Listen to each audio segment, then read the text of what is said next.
welcome back to Diamond Wake. Today, as you can see, we've got my board and Jack's board on the table. You might be wondering, why are they not in the boat if you're going to use them to wakeboard? Well, it's because we're going to be using this. This is an old Hyperlight board. It's a Hyperlight state from, according to my very brief research, sometime before 2008. This board was made a long time ago. It's got some weird details to it, which I found out after some more brief research that it's not as weird when you consider that Hyperlight still makes a version of this board. It's got a subtle 3-stage rocker that's 2.8 inches from the middle to the tip and tail. The bottom has some very interesting fin moldings, as you can see. One very interesting part is that there's a channel here that is not present on this side. Another thing about this board is that we've had it for a long time, and it would appear that the lamination, if it will focus, is peeling off on all 4 corners of the board. So that is going to make this board really tough to ride. Very hot here. I'm going to switch the bindings and then Jack will talk to you a little bit more on the boat. Before we get to Jack, an interesting part about this board is a designated heel side and toe side sign, whereas our boards don't matter at all.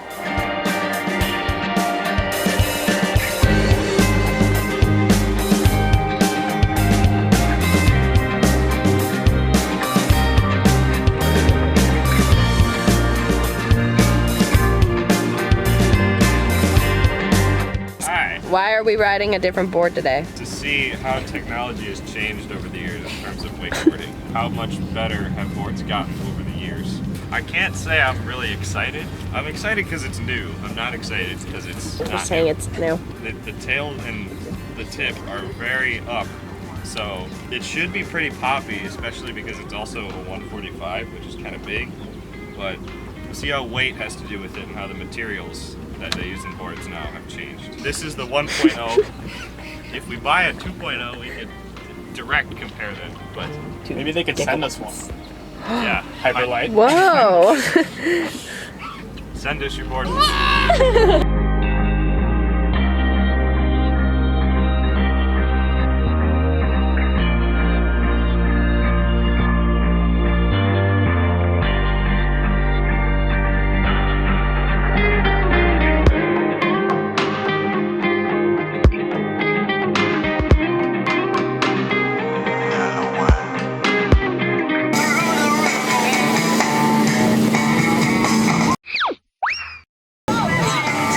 Surprising. I don't know why I was recording, but I was happy I was. The boot fell off the board. Okay. Show me the boot! Show me the boot! Hey! That's not great. Like my foot went forward, Oh! Alrighty, how's the ride, Jack? You're on a skinny stance on this, and it's like in the middle. It can go so much skinnier, but I felt like I was standing so close together. And then I'd like cut out on it, and it wanted to slip out so bad. How did it feel disconnecting from the board? It hurt. The board hit me in the face. You got a bump on your head. Well, that's where it hit me then. Rate your ride. Rate the ride. -2. I didn't need to do anything.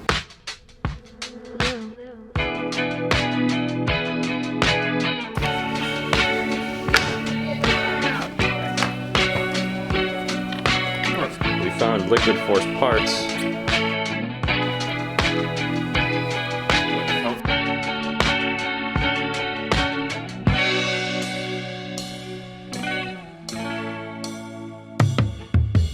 But it's better than how skinny that was.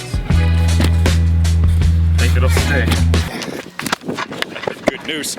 I need to get you there quick. We're very close to big success because look at what we found. Found old bindings that are specifically made for the state. So those should fit with no issues because these ones are very wobbly. I think it'll work. I'm sweating so much. So am I. We have 4 7mm screws. We're stress sweating. We have 4 7mm. It'll work.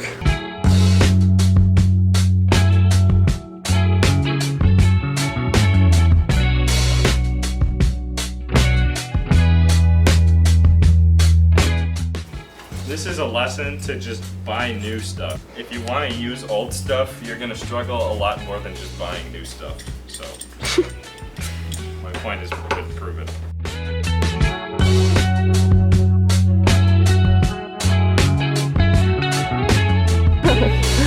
Tantrum. So we're back with the same board, new bindings, still old, but older now with the old bindings on them. It feels a lot more heavy.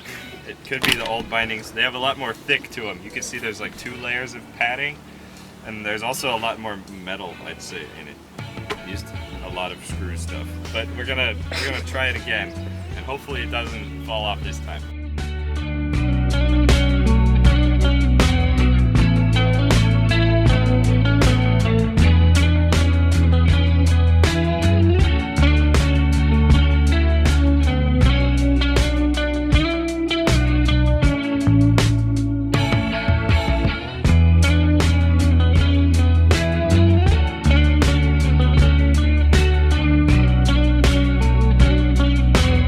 Okay, how did that feel? Not good. The binding stayed on, so it's good that we figured that out, but the bindings stayed on. I would have been fine if they fell to the bottom of the lake, because they're not good. The bindings make such more difference than the board. Like, I was so uncomfortable for the first whole 2 minutes. Like when I did the tantrum, my front foot almost came out because it was so loose. But because they were loose, I noticed the board was less awful. Because the board was slipping out, but my feet were also slipping in the bindings, so there was like a connection. Yeah. If you have an old board and you're struggling, buying a new one could possibly help you out a lot. Jack said pretty much everything there is to say, so here we go.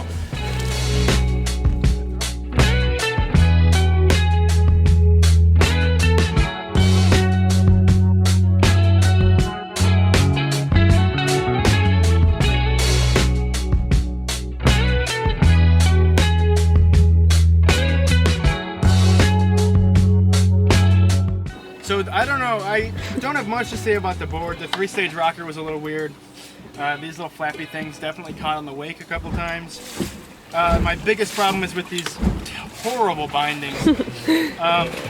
If you didn't see out there, this came off, so this whole thing was wiggling the whole time. Yeah. It's just not good. Wakeboards now are way better. Bindings now are like way better. Way. Even if you've got a bad pair of bindings, they're way better than these. So, yeah, just, you know, get a wakeboard. You can get a cheap one and some cheap bindings, and you'll be way better off than if you have this garbage. The board might be fine though, so. The board might be fine, but get good bindings. Come on.